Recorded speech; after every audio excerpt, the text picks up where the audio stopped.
नमस्कार दोस्तों, स्वागत है आप सभी का पाथफाइंडर पर। दोस्तों, आपको याद होगा कैसे BYD इंडिया में $1 बिलियन का इन्वेस्टमेंट करना चाह रहा था और इस पर इंडिया ने साफ साफ कह दिया था कि भाई अपना पैसा अपने पास रखें, हमारे यहाँ चाइनीज इन्वेस्टमेंट को हम इतनी आसानी से अलाउ नहीं करने वाले। इस पर आपको याद होगा कल की भी न्यूज थी, कैसे ब्रिक्स मीटिंग में अजीत डोभाल जी को चाइना अर्ज कर रहा है कि प्लीज पैसे हमारे पास हैं, इंडिया में इन्वेस्ट करने दें, इंडिया में गाड़ी बेचनी है। अब दोस्तों, इंडियन मार्केट इतना ल्यूक्रेटिव है कि चाइना कुछ भी करने को तैयार है। दोस्तों, BYD का मामला ठंडा भी नहीं हुआ था, आपको बताया था कैसे चीनी मीडिया इस पर खून के आंसू रो रहा है। वो मामला सेटल होने के पहले चाइना का दोस्तों एक नया पैंतरा सामने आ रहा है। दोस्तों, वो अब इंडिया के सबसे सेंसिटिव क्रिटिकल सेक्टर टेलीकॉम में घुसना वापस चाह रहा है। वो चाह रहा है कैसे भी इंडिया में टेलीकॉम सेक्टर में घुसे, उसके लिए वो एक नई साजिश रच रहा है। आप ऐसा यहां पर दोस्तों देख सकते हैं, चाइनीज पार्शियली स्टेट ओन्ड यानी सरकारी है ZTE या फिर ZTE, वो चाह रहा है कैसे इंडियन मार्केट में वापस से अपनी एंट्री बनाए। अब दोस्तों, ये न्यूज की ग्रेविटी समझने के लिए हमें जाना पड़ेगा फ्लैशबैक में। तो दोस्तों, बात शुरू होती है कुछ 2010 की। आप यहां पे न्यूज देख रहे हैं, 2010 की है। दोस्तों, अब तक जो बूमिंग मार्केट था इंडिया का टेलीकॉम का, उसमें यूरोपियन कंपनीज का बोलबाला था। दोस्तों, होता यूं है, एक तो होता है जब आप फोन यूज करते हैं, एक तो होता है डिवाइस जिससे आप बात करते हैं, दूसरा होता है दोस्तों नेटवर्क। वो नेटवर्क भी तो लगाना होगा ना, वो टॉवर्स लग रहे हैं, उसमें अलग अलग सिस्टम्स लगते हैं जो कि 2G 3G 4G जैसा भी नेटवर्क रहा उसके अनुसार वो एक अलग प्रकार से सिस्टम ऑपरेट करता है ना। अलग अलग चीजें होती हैं, CDM में अलग अलग टेक्नोलॉजीज होती थी अलग अलग जनरेशन में, उन सब के आधार पे अलग अलग डिवाइस लगते थे। तो ये पूरा इंफ्रास्ट्रक्चर भी तो कोई बनाएगा ना, कोई कंपनी बनाएगी जिसको अलग अलग टेलीकॉम सर्विस प्रोवाइडर्स जिसका इस्तेमाल करेंगे। तो दोस्तों, यहाँ पे एरिक्सन या फिर आप अगर देखें तो नोकिया जैसी कंपनीज का बोलबाला था, जो कि ये पूरा का पूरा टेलीकॉम इंफ्रास्ट्रक्चर लगाया करती थी। और इसी के आधार पे अगर आप देखें तो डोमेस्टिक टेलीकॉम ऑपरेटर्स जैसे कि हो गया, आप अगर देखें तो एयरटेल, वोडाफोन, ये सब उससे सामान प्रोक्योर करके लगवाया करते थे, उस इंफ्रास्ट्रक्चर का इस्तेमाल करते थे। अब दोस्तों, 2010 में एक बदलाव आना शुरू होता है। यहां पर दोस्तों चाइनीज कंपनी, अब यूरोपियन कंपनी साइडलाइन होने लगती हैं और चाइनीज कंपनीज का बोलबाला शुरू होता है। भारत की बात करें तो भारत में ये BSNL के थ्रू कहीं ना कहीं ये पहल शुरू होती है बड़े स्केल में। ZTE को सरकार 300 करोड़ का कॉन्ट्रैक्ट देती है कि BSNL के लिए वो जो इंफ्रास्ट्रक्चर लगाना है टेलीकॉम का, वो कहा जाता है ZTE तुम लगा दो, 300 करोड़ तुमको देंगे। अब दोस्तों, 2 साल बीतता है, 2012 आते आते आप अगर देखें तो यूरोपियन राइवल्स जो थे उनको ZTE और हुआवे दोनों चाइनीज कंपनी काफी ज्यादा कड़क टक्कर देना शुरू करती हैं। आप देख सकते हैं दोस्तों, 2011-12 आते आते हुआवे, आप इसका शेयर देख सकते हैं कैसे बढ़ जाता है। वहीं नोकिया, सीमेंस अगर आप देखें, एरिक्सन अगर आप देखें, अल्काटेल, ल्यूसेंट देखें, तो यहाँ पे नोकिया और एरिक्सन किस प्रकार से पीछे जा रहे हैं आप ये देख सकते हैं। और दोस्तों, ये ट्रेंड हर सेक्टर में देखने मिलता है जितना भी टेलीकॉम रिलेटेड है। तो इस प्रकार से आप अगर देखें तो हमें एक चीज देखने मिलती है कि 2012 आते आते आते आप देखें तो चाइनीज कंपनी का बोलबाला शुरू हो जाता है। दोस्तों, साल और बीतती है, 2014-15 आते आते तो चाइना के द्वारा हुआवे, ZTE, जितना जहां 4G तक की बात आती है, ये पूरा डोमिनेट कर जाते हैं। 4G सेक्टर में जितना भी इंफ्रास्ट्रक्चर लगा, जितना भी टेलीकॉम इंफ्रास्ट्रक्चर भारत में लगा, उसमें पूर्ण रूप से हुआवे या फिर ZTE का ही डोमिनेंस था। मतलब पूरा डोमिनेंस आप यहां पे न्यूज में देख सकते हैं। अब दोस्तों, यहां पर ये सिनेरियो सिर्फ इंडिया में नहीं था, ये सिनेरियो ग्लोबली था। कारण था हुआवे, ZTE इतना सस्ता इंफ्रास्ट्रक्चर ऑपरेट कर रहे थे कि यूरोपियन इसके साथ कहीं ना कहीं लड़ ही नहीं पा रहे थे। कह रहे थे कि हम तो इतना सस्ता कर ही नहीं सकते, मानो जैसे चाइना नुकसान सह के बेच रहा हो। अब ऐसा कोई कंपनी नुकसान सह के क्यों बेचेगा? अगर आपको कोई चीज फ्री मिलती है तो क्या कहा जाता है? यू आर दी कमोडिटी कहा जाता है ना, तभी कोई चीज फ्री है। अगर कोई चीज फ्री मिल रही तो यू आर दी प्रोडक्ट। कुछ वैसा ही आभास होना शुरू होता है। और करीबन करीब आप देखें 2015 में ये न्यूज है और उसी टाइम के आसपास ये न्यूज भी आ जाती है सामने। हुआवे BSNL नेटवर्क को आप देख सकते हैं किस प्रकार से यहां पे हैक करने का प्रयास किया है। और ये गवर्नमेंट खुद कह रही है, गवर्नमेंट, भारत के गवर्नमेंट का ऐसा एलिगेशन है कि बीएसएनएल के नेटवर्क, सरकारी नेटवर्क को हुआवे ने हैक करने का प्रयास किया है। और सेम न्यूज सिर्फ इंडिया नहीं, आप उसी टाइम की बात हो रही है 2012 में ही आप देखें तो चाइनीज स्पाइस ने हुआवे को कहीं ना कहीं इस्तेमाल किया, जिसके द्वारा ऑस्ट्रेलिया के टेलीकॉम नेटवर्क को उन्होंने हैक किया है। इससे यह पता चलता है कि चाइना जो इंफ्रास्ट्रक्चर दे रहा है उसमें कहीं ना कहीं एक बैकडोर एंट्री बन रही है, जिसको एक्सप्लॉइट किया जा रहा है Chinese authorities and Chinese hackers के द्वारा।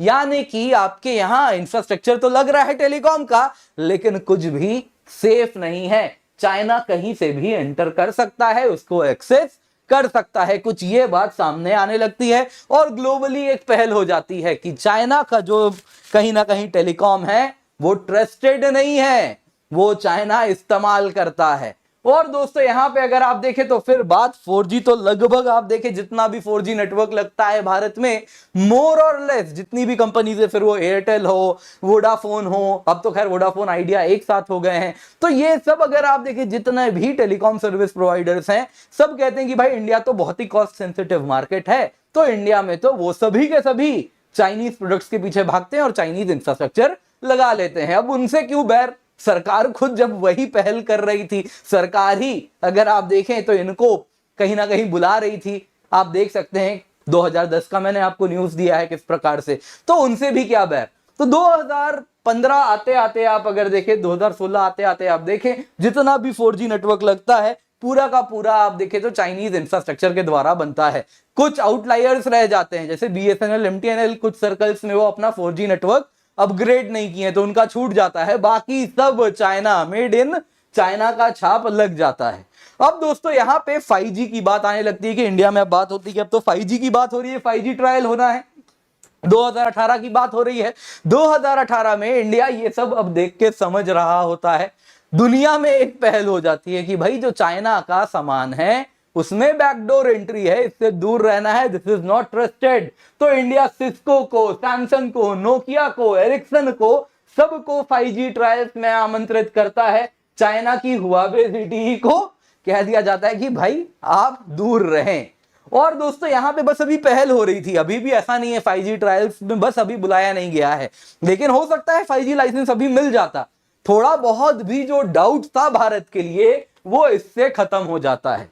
दोस्तों 2020 की ये न्यूज है, गालवान में क्या हो जाता है, इंडिया चाइना का क्लैश हो जाता है। चाइना के जो फौजी होते हैं उनकी खूब जमकर धुलाई और पिटाई होती है, लेकिन इससे एक बात जो जरा भी संशय था हमारे मन में कि चाइना क्या दुश्मन है, क्या चाइना फ्रेंडली नहीं है, ये जो संशय था ना ये हमेशा के लिए खत्म हो जाता है।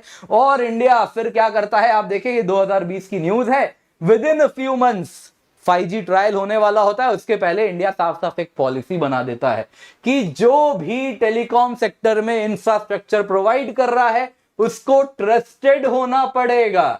ये सरकार सर्टिफिकेट देगी कि कौन ट्रस्टेड है कौन नहीं है, और चाइनीज इक्विपमेंट्स को ट्रस्टेड का टैग नहीं मिलता है। और इस पर अगर आप देखें तो चाइना क्या करता है, रिग्रेट एक्सप्रेस करता है कि इंडिया के मार्केट से इस प्रकार से पूरा 5G डिप्लॉयमेंट पूरे भारत में हो रहा है और उनकी कंपनीज को दूर कर दिया गया है। आप देख सकते हैं चाइना कंसर्न एक्सप्रेस करता है कि हमें, हमारी हुआवी को, ZTE को क्यों 5G ट्रायल्स के बाहर रखा जा रहा है, क्योंकि उनको ट्रस्टेड टैग नहीं मिलता है। और फिर अगर आप देखें तो इस प्रकार से हुआवे और ZTE का मोर और लेस इंडिया में अंत हो जाता है। इंडिया में जो स्टाफ होते हैं उनको भी कहीं ना कहीं शंट किया जाता है, कहा जाता है कि कॉस्ट कटिंग होती है। बहुत सारे लोग जो काम कर रहे थे वो भी, क्योंकि कंपनी सर्वाइव नहीं कर रही, कंपनी के पास नया रेवेन्यू नहीं आ रहा है, तो इस प्रकार से एंड ऑफ द रोड हो जाता है हुआवे के लिए भी, ZTE के लिए भी। पर दोस्तों यहां पे देखिए फिर क्या होता है, 4 हफ्ते पुरानी न्यूज है, वोडाफोन आइडिया अपने नेटवर्क को अपडेट कर रहे थे, अपग्रेड कर रहे थे। बेसिकली क्या हुआ था, उनका जो 4G नेटवर्क था जो चाइनीज इंफ्रास्ट्रक्चर से लगाया गया था उसको अपग्रेड करना था, उसमें कुछ नए फाइबर ऑप्टिक केबल वगैरह कुछ चीजें बिछानी थी। अब यहां पर वो कहते हैं, वोडाफोन आइडिया कहती है कि देखिए भाई ये तो चाइनीज इंफ्रास्ट्रक्चर से बना है, तो ये अब हम कैसे यूरोपियन इन कंपनी को देंगे, काफी मिसमैच हो जाएगा टेक्नोलॉजी जो वो यूज करते हैं, ये जो यूज करते हैं। तो इसलिए वो कहते हैं कि हम वापस चाहेंगे कि चाइना ही जो कंपनी हुआवे या ZTE जिसने भी लगाया है वही हमारे लिए लगाए, इस केस में ZTE है। तो सेंटर भी कहती है ठीक है, एक रूल में एक्सेप्शन बनाते हैं कि जो प्राइवेट टेली कंपनीज हैं, है ना, जैसे जियो हो गया, जैसे VI हो गया, वोडाफोन आइडिया हो गया, एयरटेल हो गया, अगर उनका जो नेटवर्क 4G का 3G का अगर चाइनीज इंफ्रास्ट्रक्चर से बना है, तो इस नेटवर्क को अपग्रेड करना हो या मेंटेनेंस में कुछ रिपेयर करना हो, तो उसमें जो नया डिवाइस लगाना हो उस प्रोसेस के लिए वो पुराने चाइनीज इंफ्रास्ट्रक्चर का इस्तेमाल कर सकते हैं, और इस प्रकार से ये एक्सेप्शन मिल जाता है। पर दोस्तों इस एक्सेप्शन के बाद होता यूं है, ZTE के लिए, हुआवे के लिए एक वापस से जो लॉ जो बुझ गई थी वापस अब फड़फड़ा रही है। देखिए दोस्तों अब क्या हुआ, ZTE और हुआवे ने कहा कि हमने नेशनल सिक्योरिटी काउंसिल सेक्रेटेरिएट में ट्रस्टेड सोर्स का सर्टिफिकेट पाने के लिए अप्लाई कर दिया है, अब हमारा भी नेटवर्क को भारत में आने दो। 4 हफ्ते पुरानी न्यूज है, और ठीक देखिए उसके बाद क्या होता है, वो नया प्लान ले आए हैं। नया प्लान क्या लाए हैं, जो कि यहां पे मैंने आपको न्यूज में बताया है, ये जो न्यूज है वो इसी नए प्लान की बात होने वाली है इसमें, कि क्या नया रूट बना रहे हैं इंडिया में वापस एंट्री पाने के लिए। तो आइए अब इसको देखते हैं। तो दोस्तों फ्लैशबैक खत्म हुआ, अब आ गए हम प्रेजेंट में। तो दोस्तों ZTE ने एक नया प्लान रचा है। तो दोस्तों ZTE अगर आप देखें तो जैसे इंडिया में PSU होता है ना, पार्शियली स्टेट ओन्ड, वैसा ही वहां की एक PSU है, partially government owned telecom network provider है। अब दोस्तों ये इंडियन मार्केट में वापस एंट्री चाहती है। इसके लिए ये आप देख सकते हैं ZTE का ऑफिस है इतना बड़ा सा, यहाँ पे आप जो देख रहे हैं। तो इसके लिए कह रही है कि हम एक जॉइंट वेंचर बनाएंगे, किसके साथ, एक इंडियन कंपनी के साथ। उनका कहना है कि यदि हमारा एक पार्टनर इंडियन होगा तो हमें ट्रस्टेड सर्टिफिकेट लेने में आसानी होगी।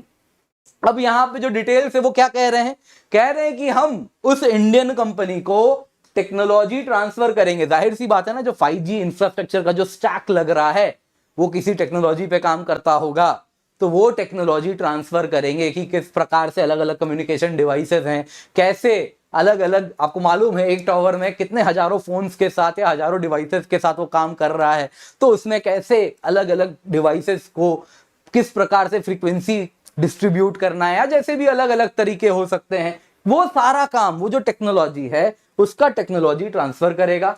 साथ साथ ये रिसर्च एंड डेवलपमेंट करेगा, और इसके लिए डिजाइन, जो इंफ्रास्ट्रक्चर चाहिए, जो नेटवर्क डिजाइन चाहिए, जो नेटवर्क आर्किटेक्चर है, वो ये सब कर देगा। कौन करेगा, चाइना का ZTE करेगा। तो इंडियन कंपनी क्या करेगी, इंडियन कंपनी को कहा तुम एक काम करो, क्या, तुम इंडिया में फैक्ट्री लगा देना, यानी तुम इंडिया में जाओ, जाके फैक्ट्री लगाओ, और उस फैक्ट्री में जाके वो जो नेटवर्क डिवाइस बनेगा उसको बनाना। हम क्या करेंगे, अपने चाइना के लैब में बैठ के research and development, network architecture, ये सारा काम हम वहां पे करेंगे, तुम अपने पैसों से फैक्ट्री लगाओ और उसका इस्तेमाल कर लो। तो यहां पे दोस्तों एक बात देखने वाली क्या है कि ये जो है ना दोस्तों, ये तो क्या है, मैन्युफैक्चरिंग का काम, लेकिन ये क्या है, ये है प्योर R&D का काम, डिजाइन का काम, आर्किटेक्चर का काम। अब इस आर्किटेक्चर में आप अगेन क्या कर सकते हो, क्योंकि आर्किटेक्चर आपका है, तो आप वापस से कहीं से भी एक बैकडोर छोड़ सकते हो, कोई दिक्कत नहीं होगी इसमें एक बैकडोर रखना, क्योंकि कहीं ना कहीं क्लाउड होगा जिससे वो बात कर रहा होगा, उस क्लाउड में कोई आर्किटेक्चर रखना। इंडियन कंपनी तो बस वो फैक्ट्री में जाके बना दे रही है, लेकिन वो कैसे इस आर्किटेक्चर में कहां पे है वो समझ नहीं आएगा। तो यहां पे there is a big possibility, वो अगेन, क्योंकि जिस प्रकार से वो काम करते हैं उसमें देयर इज अ पॉसिबिलिटी इस आर्किटेक्चर में अगेन एक बैकडोर हो। तो क्या ये अभी भी ट्रस्टेड होंगे, मुझे तो कठिन लग रहा है। क्या इनको ट्रस्टेड टैग मिलना चाहिए, कठिन लग रहा है, काफी कठिन लग रहा है। यहां पर दोस्तों अब बात हो रही है, तो इस वजह से अगर आप देखें तो क्या चाइना को वापस से ट्रस्टेड टैग मिलेगा, मुझे तो थोड़ा कठिन लग रहा है, लेकिन हाँ वक्त ही बताएगा। यहां पे दोस्तों और एक बात है जो आपको मैं बताना चाहूंगा, इस वक्त टेलीकॉम इंफ्रास्ट्रक्चर क्या हुआ है। अगर जहां तक बात करें हम 5G की, तो चाइना को तो हमने, आपको मालूम ही है, टाटा बाय बाय कर दिया है। इस वक्त यूरोपियन कंपनीज का बोलबाला वापस हुआ है भारत में, एरिक्सन और नोकिया है, और एशिया की बात करें तो साउथ कोरिया की सैमसंग है। यही अगर आप देखें तो 5G नेटवर्क का इंफ्रास्ट्रक्चर लगा रही हैं। बाकी अगर आप देखें 4G की बात करें तो उसमें अब तक चाइनीज कंपनीज का ही था। BSNL, जो मैंने कहा था एक आउटलायर है, BSNL है जिसने अब तक अपना 4G नेटवर्क काफी सर्कल्स में अपग्रेड नहीं किया है, तो वो अब तक तो चाइनीज इंफ्रा पे ही पूरे तरीके से निर्भर थी। सरकारी कंपनी चाइनीज इंफ्रा पे निर्भर थी, सरकारी कंपनी चाइनीज इंफ्रा को इंडिया में लेकर के आती थी। तो आप समझ लीजिए क्या ही हाल रहा होगा। खैर मैं बहुत कुछ नहीं कह सकता, लेकिन आप समझते हैं। तो यहां पे अगर आप देखें तो ये चाइनीज इंफ्रा का अब बोलबाला खत्म हो गया है।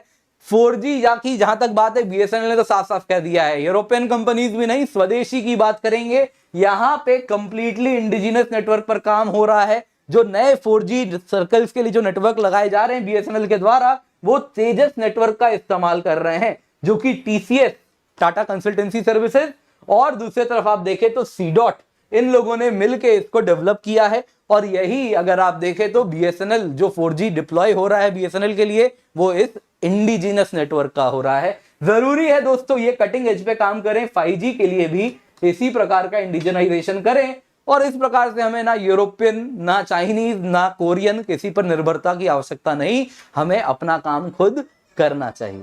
दोस्तों आज की क्लास पसंद आई होगी तो लाइक जरूर कीजिएगा। यहाँ पे आप देख सकते हैं हर 3 में एक सिलेक्शन अगर आप देखें तो अनअकैडमी से हुआ है। कारण है हाईएस्ट क्वालिटी।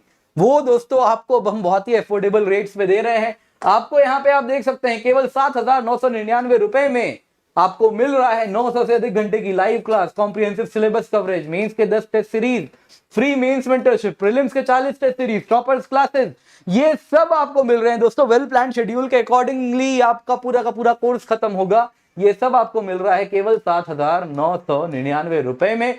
ये तब है जब आप KC10 कोड का इस्तेमाल करेंगे। नीचे डिस्क्रिप्शन बॉक्स में पिंड कमेंट में लिंक मिल जाएगा, पर दोस्तों आपको जल्दी करना है।